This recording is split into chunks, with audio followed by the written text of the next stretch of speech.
Salut la team Evolution, j'espère que vous allez bien. On est à Roma Fiumicino, on vient d'atterrir avec notre avion au départ de Genève. Non, pour se diriger sur la capitale, sur Rome, on est dans le Leonardo Express, donc c'est une navette, c'est un train. Vous en avez toutes les 15 minutes, moins de 42 minutes, vous êtes directement au centre de Rome, à Roma Termini. Pendant 3 jours pleins, JP, on va visiter Rome, on va vous faire découvrir un petit peu tous les recoins de Rome, les sites à visiter et tutti quanti, les restaurants. Et ben écoutez, nous on vous laisse pour l'instant. On va naviguer gentiment jusqu'à Rome et ça sera parti demain pour notre deuxième jour pour la visite de Rome. Salut la team Evolution, j'espère que vous allez bien. On se retrouve pour notre séjour à Rome. On est sur le jour 2 et aujourd'hui on va vous emmener pour une visite trekking urbain dans toute la ville quasiment. Et on va passer à côté de monuments vraiment exceptionnels. Là déjà, on n'est pas très loin de notre hébergement. On se trouve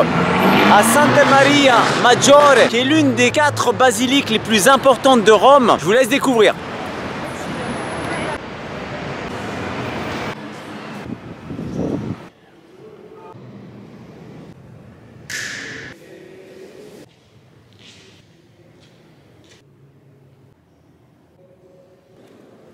On est à présent à la Piazza Repubblica, qui est une place qui est vraiment majeure à Rome. C'est vraiment très grand. Tout est grand à Rome. Il y a un concentré de monuments, c'est impressionnant. Vous avez la possibilité aussi, si vous ne voulez pas marcher, de prendre le métro qui se trouve juste derrière moi. Vous avez 2 lignes de métro, très facile d'accès et très pratique. À présent, on se trouve au Quirinal. Le Quirinal, c'est chez nous, par exemple à Paris, on a l'Elysée. L'Elysée, c'est là où le président de la République, en fait, il vit. Et bien, le Quirinal, c'est là où le président de la République italienne vit. C'est juste derrière moi. Et là, on est à la place du Quirinal. C'est vraiment magnifique. C'est très joli. Je vais vous faire voir ça tout de suite. Après le Quirinal, on vous emmène à un monument phare. Donc la fontaine certainement la plus visitée au monde. J'ai nommé la fontaine de Trevi. Il y a toujours énormément de monde à la fontaine de Trevi, comme vous pouvez voir juste derrière moi. C'est vraiment le monument phare sur Rome, enfin l'un des monuments phares, la fontaine à visiter, absolument. Et si vous voulez réaliser un vœu, vous prenez une pièce de monnaie ou une pierre. Donc on la prend dans la main droite, on la jette par-dessus l'épaule gauche, en tournant le dos bien sûr à la fontaine. Pensez à votre vœu très fort dans la tête et il se réalisera certainement.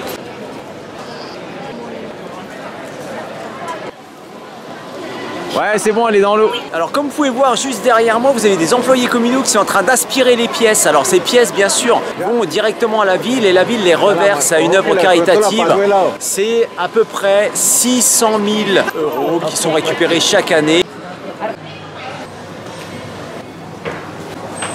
On flâne un petit peu dans les ruelles, on a quitté la fontaine de Trevi et là on se dirige gentiment sur la Piazza di Spagna.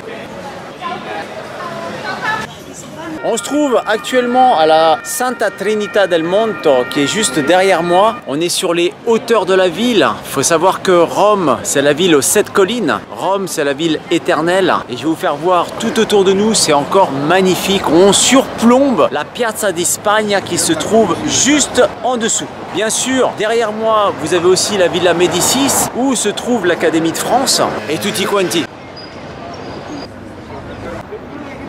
Bien sûr JP, ce que j'ai oublié de signaler, c'est qu'on est à Piazza di Monto et juste derrière moi vous avez des petites terrasses, c'est incroyable. Bien sûr c'est des terrasses privées, mais c'est vraiment très sympathique. Vous avez l'occasion de boire un coup sur la place, c'est à votre libre choix.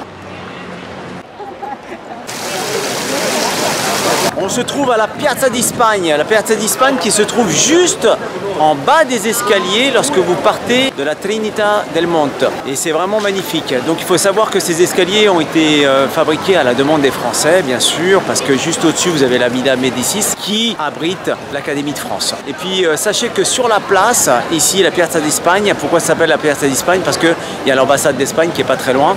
Et il est interdit de boire et de manger pour conserver le lieu intact. Nous voilà arrivés à la Piazza del Popolo, la place du peuple. C'est vraiment une place qui est vraiment magnifique. Vous avez un obélisque, c'est le deuxième par sa hauteur au niveau de Rome. Juste à côté de l'obélisque, en bas, vous avez 4 lions, ce qui forme la fontaine del Leone. C'est vraiment très sympathique. Vous pouvez faire le tour. Je ne vais pas tout vous décrire. À vous de faire la découverte. Je vais juste vous donner une petite astuce. Lorsque vous montez dans la direction du parc Borghese, vous avez une belle vue de là-haut. On y montera. On va vous faire visiter un petit peu toute cette place. C'est vraiment magnifique. Bien sûr, juste derrière moi, vous avez 2 églises. Santa Maria del Miracle, des Miracoli, et Santa Maria del Monto, qui sont aussi magnifiques à visiter. Et juste derrière, là-bas, vous avez la basilique del Popolo, qui paye pas de mine comme ça, mais lorsque vous rentrez à l'intérieur, elle est juste magnifique.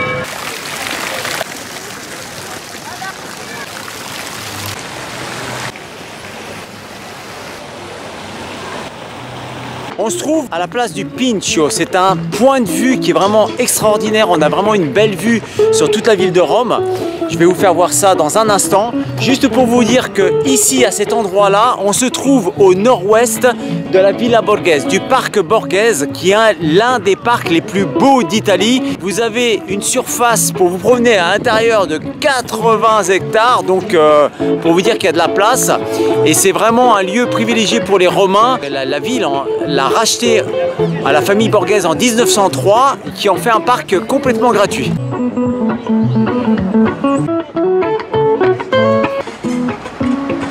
On quitte la Piazza del Popolo, on emprunte la Via del Corso, qui est une belle rue très longue qui va nous emmener directement sur la Piazza Venezia. Puis là c'est sympa, il n'y a pas de voiture. Voilà, la circulation est stoppée dans cette rue là. Malheureusement il y a plein de boutiques, donc je pense que Corinne... on est Black Friday. Voilà, donc Corinne va s'arrêter et on va perdre pas mal de temps. Bon, il faudrait peut-être couper ça.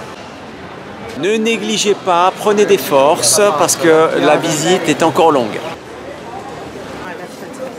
On se trouve juste à côté de la Via del Corso, à peu près à mi-chemin, et puis vous avez quelque chose de caractéristique. Juste derrière moi, vous avez le mausolée d'Auguste, qui est un somptueux monument funéraire. Donc ça vaut le coup de venir le visiter, malheureusement. Voilà, il y a des barrières tout autour, ils sont encore en train de faire des fouilles, donc on va les laisser fouiller tranquillou. Juste à côté du mausolée d'Auguste, vous avez la possibilité de manger une superbe pizza, qui bien sûr est originaire de Naples, celle-ci. Vous allez dans les restaurants Pizzeria Sorbillo, puis là, vous vous régalez. Prenez force parce qu'après, on continue la visite. Allez, ciao. On se trouve sur la place de la Colonne. Très sympathique. Vous pouvez faire un petit arrêt. Juste sur ma droite, je vais vous faire voir. Il y a la colonne qui a été dédiée à Marc Aurèle. Il y avait la statue de Marc Aurèle, en fait, là-haut. Mais il y avait un pape qui en a décidé autrement. On l'a retiré, puis on l'a remplacé par Saint-Auguste. Alors, je vous fais voir cette place qui est vraiment magnifique.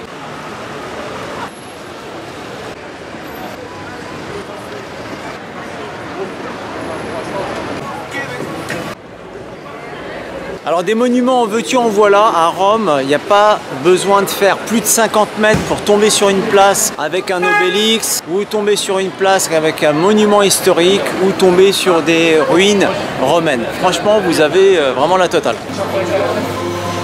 Je vous ai prévenu, on est à Rome, on n'arrive pas à faire 50 mètres sans voir un monument historique ou une église. Et JP a vu un marchand de glace, donc on va prendre une glace. Bon Anne, on est tombé dans le piège de la glace, mais comme dit JP, il faut qu'on prenne des forces parce que la journée n'est pas finie. D'accord. Donc bonne glace.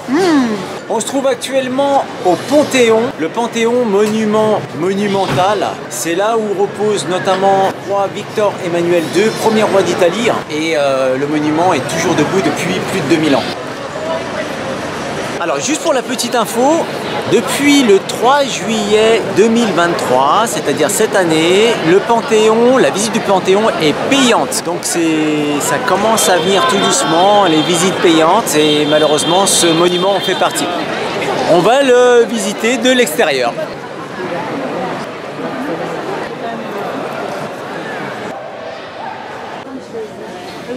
On est passé juste en quittant le Panthéon devant l'église Santa Luigi dei Francesi, Saint-Louis des Français. Cette église en fait a été construite pour les Français qui sont à Rome.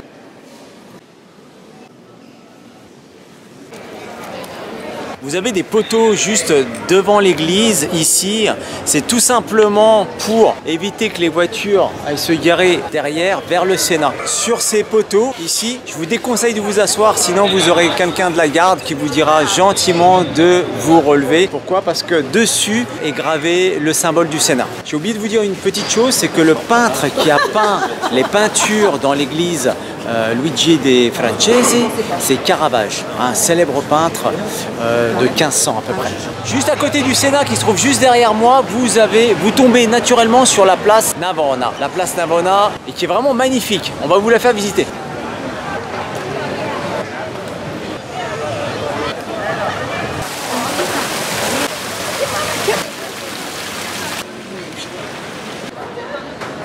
Quand on vous dit que Rome est un musée à ciel ouvert, c'est juste, on est juste à côté de la rue et juste derrière moi, vous avez un site archéologique. Donc ici, c'est le Largo di Argentino. C'est surnommé aussi par les Romains le temple des chats parce qu'il y a pas mal de chats en fait qui sont à l'intérieur. Ils sont recueillis, ils sont même vaccinés. Mais il faut dire qu'aujourd'hui, il n'y a pas un chat à l'intérieur. Il faudra peut-être couper ça. On est à Piazza Venezia et actuellement, il y a des travaux pour la future ligne du métro, la ligne C. Et comme à chaque fois à Rome, lorsqu'ils creusent, ils tombent sur des sites archéologiques. Donc ça ralentit un petit peu les travaux. Donc il y a certainement des détournements, des choses comme ça. Mais bon, ça fait partie du jeu. Et juste devant moi, il y a le Victorium que je vais vous faire voir tout de suite, qui est le monument dédié au premier roi d'Italie, Victor Emmanuel II.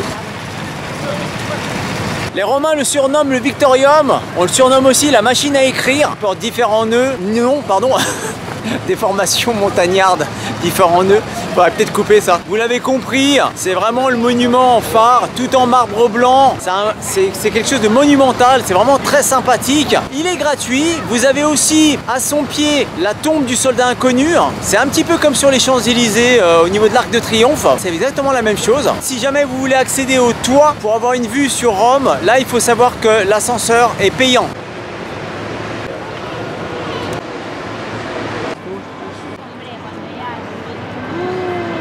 Voilà de quoi je vais laisser.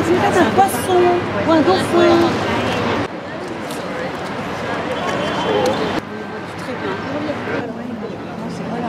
Très bien.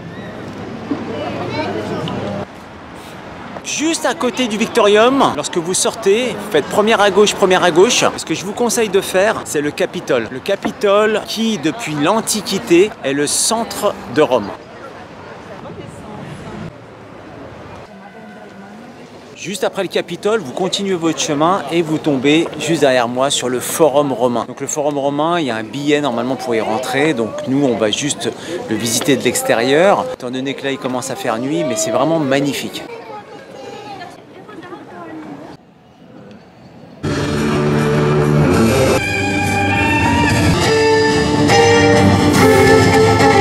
On est parti de notre Victorium, on a quitté le Forum romain et là on se dirige gentiment sur le Colisée. Juste sur ma gauche, on a le théâtre romain avec différents forts. Il faut savoir que là où je suis en train de marcher, c'est une rue laissée libre aux piétons. Ceux qui ont le droit de circuler ici, ce sont juste les taxis, la police, les transports publics et les secours. Donc ça fait vraiment un espace où c'est relativement calme. Par contre, le soir, vous avez tous les musiciens de rue qui se mettent sur les trottoirs, c'est vraiment sympa. Ça donne vraiment une bonne ambiance.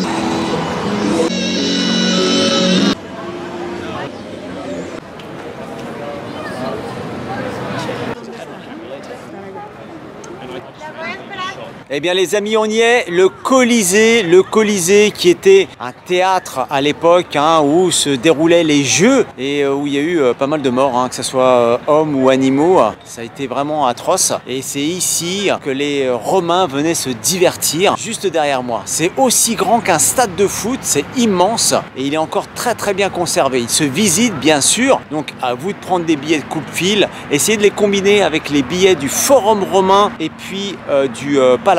Comme ça, vous aurez un prix sur les entrées globales. Bien entendu, juste devant le Colisée, on découvre l'arc de Constantin, qui est vraiment aussi magnifique. Et je vais vous faire une vue panoramique pour que vous ayez les deux éléments bien en visuel. Et j'espère que ça vous donnera envie de venir visiter ce site. Eh bien, c'est fini. vient de boucler cette deuxième journée de visite à Rome. J'espère qu'elle vous a plu. On finit par le Colisée et puis on se voit demain. Ciao! Juste avant de vous quitter pour cette deuxième journée de Rome, séjour à Rome bien sûr, on voulait vous faire partager, on a trouvé un petit restaurant, voilà, très sympathique. On ne va pas vous donner le nom parce que voilà, il y en a tellement, on ne va pas faire de pub pour tel ou tel restaurant. Mais fouinez un petit peu dans la ville, perdez-vous un petit peu dans les ruelles, allez-y un petit peu au feeling, vous allez voir là, celui-ci, il y a un décor de fou. Hein, qu'est-ce que tu en penses, Anne? Le décor est trop chouette. Le décor est vraiment sympa. Et puis les plats sont vraiment très raisonnables. Voilà, le tarif est très correct. Donc voilà, on voulait juste vous partager cette astuce. Fouinez un petit peu, cherchez, laissez-vous porter un petit peu par votre intuition. Et puis vous goûtez, vous verrez bien quoi. Mais là, je pense qu'on a fait le bon choix parce que déjà ça sent super bon. Il y a les plats à l'entrée qui sont présentés, ça fume, les antipastes et tout ça. Donc franchement, je pense qu'on va passer une bonne soirée.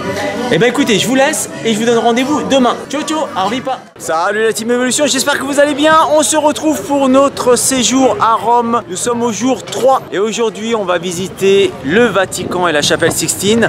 Alors j'ai un petit problème pour ces visites là parce que le filmage est interdit. Donc voilà, donc là on se trouve à l'extérieur du Vatican. On va essayer de filmer ce qu'on a le droit de filmer et malheureusement quand on n'aura pas le droit, on filmera pas. Je vous conseille de prendre un billet coupe-fil pour venir au Vatican.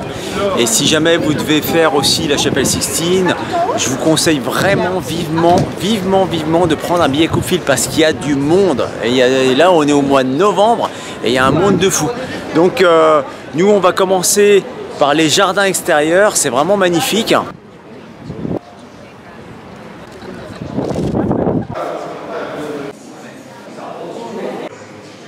On se trouve dans le musée du Vatican, c'est vraiment superbe, il y a beaucoup de salles. Donc là on est dans la Pinoteca, beaucoup de tableaux, beaucoup de sculptures. Et là, ici, on a le droit de filmer. Donc je vais vous en faire profiter.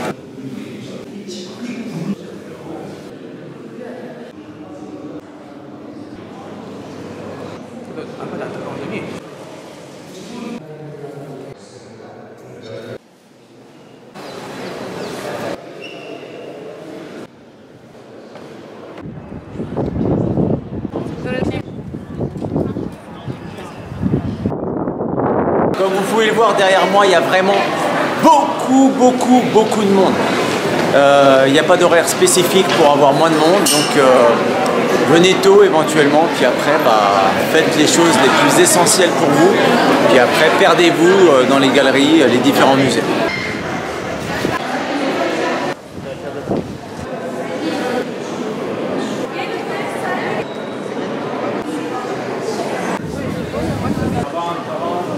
Dans la salle des cartes, c'est impressionnant, elle fait 120 mètres de long, c'est vraiment quelque chose d'exceptionnel.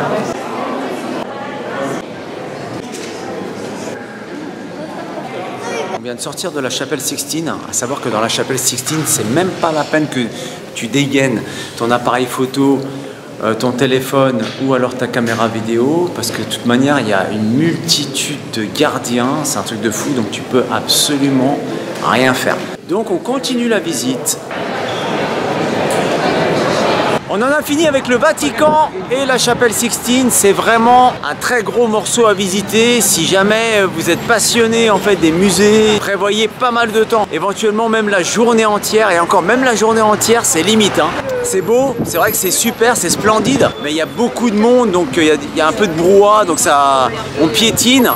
Et vous sortez de là, nous on est resté quand même 4h30 à peu près. On est complètement épuisé, donc on continue quand même la visite. C'est parti. Il faut savoir que si vous voulez rentrer au Vatican, il faut un pass, bien sûr. Le Vatican est un État, le plus petit État au monde, et bien sûr il est gardé par des gardes suisses qui donnent fidélité au pape. On se trouve à la place Saint-Pierre, c'est vraiment grandiose. Et puis les gens que vous voyez derrière moi, en fait ils font la queue pour entrer tout simplement à la basilique Saint-Pierre qui est la plus grande au monde. Et là franchement on va en avoir pour 2 heures si on fait la queue minimum, 2h, 2h30. Donc je pense qu'on va aller se restaurer, on va aller prendre des forces et on va continuer la visite.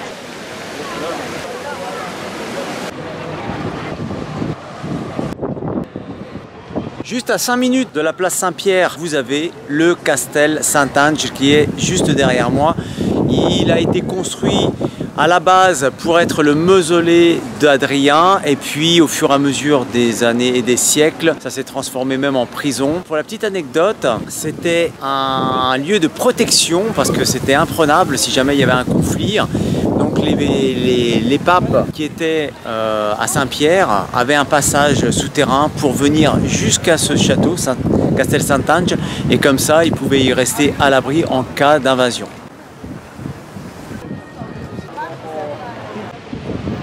Dehors, ça caille, il y a une bise, je vous raconte même pas, on est au mois de novembre, on est fin novembre, par contre il fait super beau, mais pour reprendre un peu de force, on a décidé de venir dans un petit resto sympathique. Il y en a un paquet sur Rome, je vous conseille en fait de fouiller un petit peu, je vous l'avais déjà dit plus haut, n'hésitez pas à fouiller. Et là aujourd'hui on va prendre, je pense, lasagne al forno, c'est vraiment super bon, et en plus ça va nous réchauffer un petit peu. Il y a notre serveur qui me coupe un petit peu la chic, il essaye de me déstabiliser, mais j'ai continué jusqu'au bout. Allez, c'est parti. On a pris des forces, on a quitté le restaurant, on longe le Tibre gentiment et on va se diriger sur le quartier de Trastevere. Un petit quartier bucolique qui est très sympathique et on va vous le faire découvrir.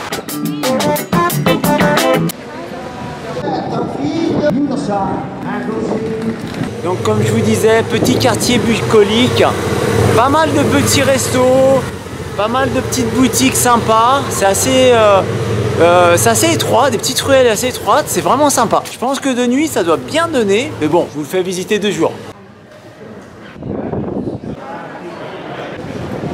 Je vous recommande vivement, vous avez plein de petits restaurants bien sympathiques. Là actuellement on se trouve juste à côté de l'église de Trastevere et c'est vraiment super cool.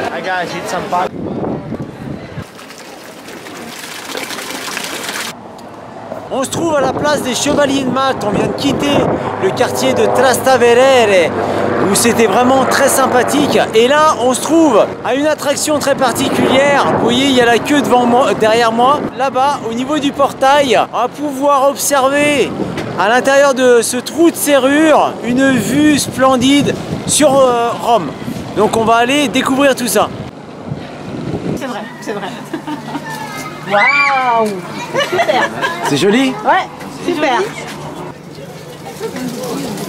Bon alors on s'est bien gelé pendant au moins une vingtaine de minutes pour aller regarder dans un trou de serrure. Alors, on voit pas très bien. Alors ce qu'on voit au fond, c'est vrai à l'œil nu, on voit la coupole de Saint-Pierre. Là, on s'en va et on se dirige vers le Circo Massimo.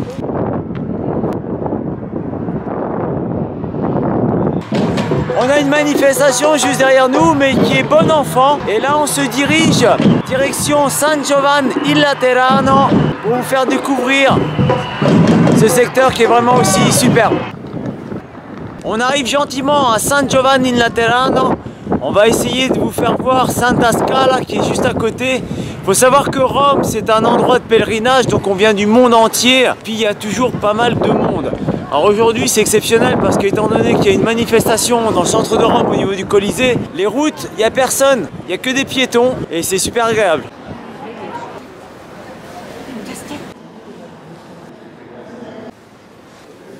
Malheureusement, San Giovanni Laterano, on ne pourra pas aller le visiter aujourd'hui, c'est juste derrière moi, suite à la manifestation, donc on va reporter éventuellement à demain. Et bien voilà, c'est la fin de la journée, on se retrouve demain. On a été un petit peu court-circuité à cause de la manifestation qui est encore derrière moi. Allez, je vous dis bonne soirée et à demain. Salut la Team Evolution, on se retrouve pour notre jour 4 à Rome et aujourd'hui on va flâner tranquille. Je vous avais parlé de bons plans au niveau des restos, donc juste derrière moi ici qui est accolé à la gare centrale de Termini, vous avez ce qu'on appelle le Mercato Centrale et ici vous pouvez manger un petit peu tout ce que vous voulez.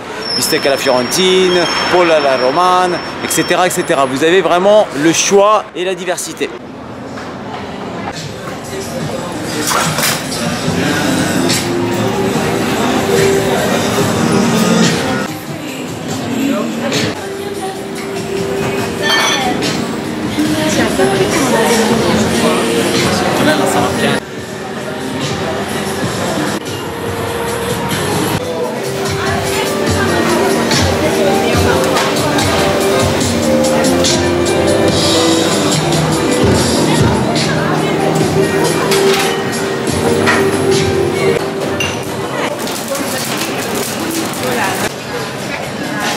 vous avez 2 étages.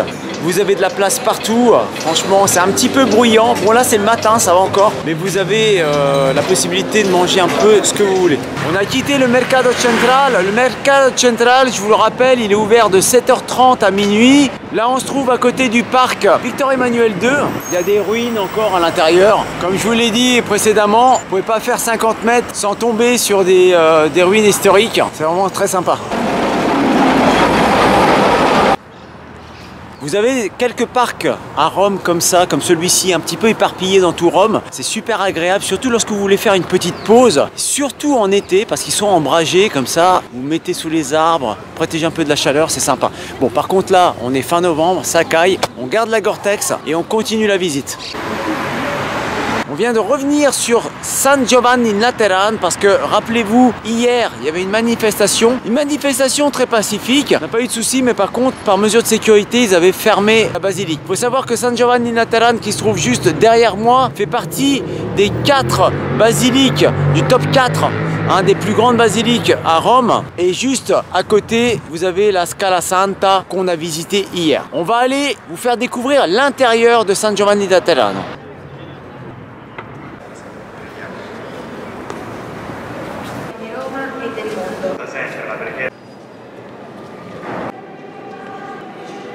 Aujourd'hui c'est vraiment exceptionnel et il y a une messe qui est retransmise en direct à la télévision, donc ils ont installé les caméras et il y a pas mal de monde.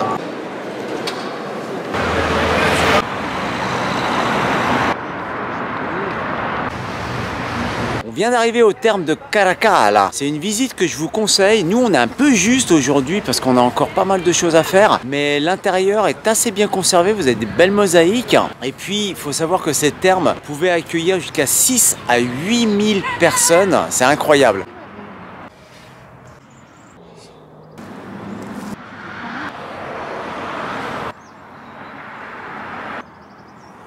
Alors la petite astuce pour économiser vos 12 € d'entrée, ce que je vous conseille, faites le tour et vous allez voir sur la partie supérieure, vous avez une belle vue plongeante sur les thermes de Caracalla. Donc ça c'est la petite astuce, si vous ne voulez pas payer l'entrée, vous passez sur la partie supérieure et franchement ça vous donne une bonne vision globale. Juste derrière moi, vous avez la Porta Adriatina. Il faut savoir que Rome était emmurée, tout simplement pour protéger des envahisseurs et puis contrôler un petit peu l'accès à la capitale. Et puis vous aviez différentes portes comme ça tout autour de l'enceinte pour pouvoir sortir et entrer à la capitale. Et puis c'est parfaitement conservé, ça a juste été un petit peu rénové, mais franchement c'est d'une conservation exceptionnelle.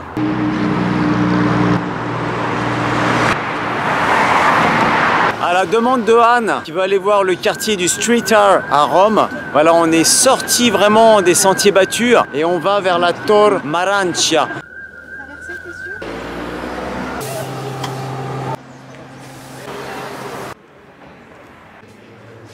On vient de trouver le quartier du Street Art. Ça n'a pas été facile parce que le GPS est un peu mal calibré, je pense. Il nous a fait tourner un petit peu, mais on l'a bien trouvé.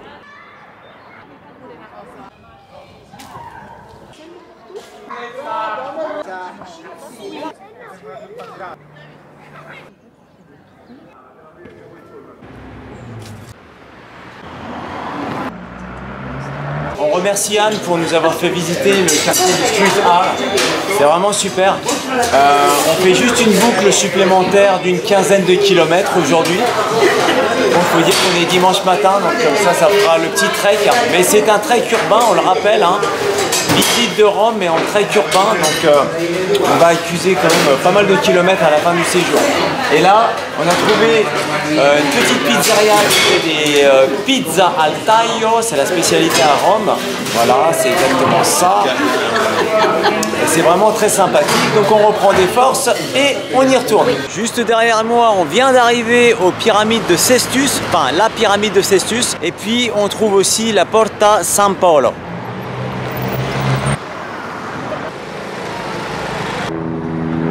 Bon, bien sûr, Anne voulait s'arrêter pour boire un café et elle a choisi le café le plus chic de la ville. C'est vraiment très sympathique, je ne sais pas si vous regardez derrière moi, c'est vraiment très classe. Les Romains aiment aller dans des endroits classe. On a demandé à Anne qu'elle boive son café tout doucement parce que, bon, ça n'a pas coûté bien cher. C'est 1,50 €. Ah, ça va. Pour l'info, pour le tarif. On est à Porta Portese et c'est ici qu'il y a lieu tous les dimanches matin. Nous, on est arrivé un peu tard. On va aller voir si on trouve encore quelque chose. Comment il s'appelle celui? Bah écoutez, dans les topos, on nous avait vendu plus un marché d'antiquaires, de babioles, choses un petit peu brocantes, etc. Puis là, on est un peu déçus parce que on voit que des marchands de doudounes, de fringues. On n'a pas trouvé beaucoup d'antiquaires, on en a trouvé 2. Bon après, là, ils sont en train de remballer, mais je sais pas. Ce sera à vous de vérifier lorsque vous venez sur place. N'hésitez pas à me mettre en commentaire si jamais je me suis planté. Écoutez les amis, on est revenu à Saint-Pierre, on tente le coup pour voir s'il n'y a pas beaucoup de queue pour faire vraiment découvrir cette basilique qui est la plus grande au monde. Rien n'est gagné encore, on va aller voir, on va aller se renseigner si c'est toujours possible de rentrer et combien de temps d'attente avant de voir cette splendeur à l'intérieur.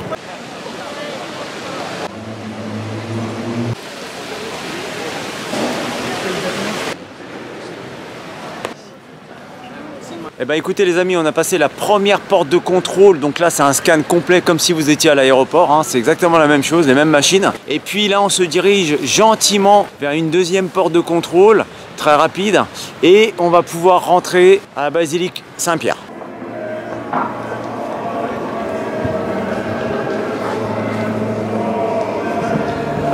Alors comptez environ 20 minutes le soir, franchement là il n'y avait pas grand monde.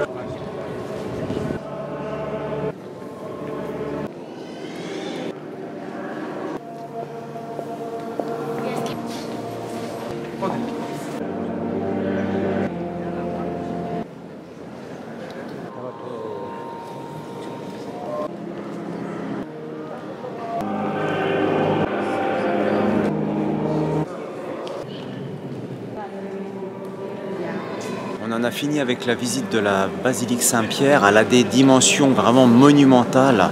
Voir ce que l'homme a réussi à faire, c'est juste incroyable. Je vous laisse faire votre propre visite, que vous soyez croyant ou non. Franchement, il y a quelque chose qui se dégage de cette basilique, c'est incroyable. Eh bien écoutez, on finit avec la basilique Saint-Pierre. J'espère que cette visite de Rome sur 3 jours vous a plu. Ça vous donnera quelques astuces, quelques idées pour organiser votre voyage et découvrir Rome à votre rythme. Nous, c'était plutôt en mode un petit peu marche, un petit peu trek urbain. Donc on a tout fait à pied. Prenez le temps de le faire à votre rythme. Et puis, si jamais vous partez, n'hésitez pas à me laisser un petit commentaire et à me dire ce que vous en avez pensé. Eh bien écoutez, moi je vous laisse et je vous donne rendez-vous à la prochaine. Arriva.